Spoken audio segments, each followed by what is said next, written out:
গণনা পর্যবেক্ষক রাজীব কুমার, দমদম বারাকপুরের গণনা পর্যবেক্ষকের দায়িত্ব রাজীব কুমারকে বিশেষ দায়িত্ব তৃণমূলের। আবির রয়েছে আমার সঙ্গে সরাসরি। আবির, এবার সরাসরি সাংগঠনিক দায়িত্বে রাজীব কুমার দমদম বারাকপুরের মতো গুরুত্বপূর্ণ জায়গায় কেন?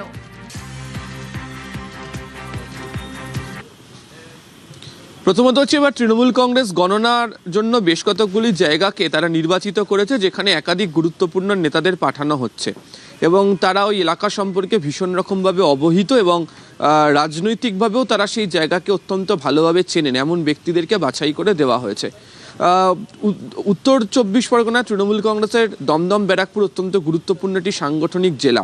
সেই সাংগঠনিক জেলার ক্ষেত্রে দমদম ব্যারাকপুরের মতো জায়গায় বিশেষ করে রাজীব কুমার, রাজ্য পুলিশের প্রাক্তন ডিজি, সদ্যই রাজ্যসভায় তৃণমূল কংগ্রেসের সাংসদ হয়েছেন এবং আমরা কিছুদিন আগেও দেখেছিলাম যে নির্বাচন কমিশনে তৃণমূল কংগ্রেসের যে একটি প্রতিনিধি দল গিয়েছিল, সেই প্রতিনিধি দলের সদস্য হিসাবেও তিনি সেখানে গিয়েছিলেন। প্রথমত হচ্ছে যে দমদম ব্যারাকপুরের বিভিন্ন ধরনের যে রাজনৈতিক যে সমীকরণ সেটি রয়েছে, এর থেকেও বেশি করে প্রশাসনিক স্তরেও কাজ করতে গিয়ে তিনি বিভিন্ন সময় সেই অংশ সম্পর্কে অবহিত এবং তিনি জানেন। আবার অনেকেও বলছেন যে সেখানে প্রার্থী হিসাবে একদিকে অর্জুন সিং লড়াই করছেন, অন্যদিকে হচ্ছে আর একজন প্রাক্তন পুলিশ আধিকারিক তিনি লড়াই করছেন।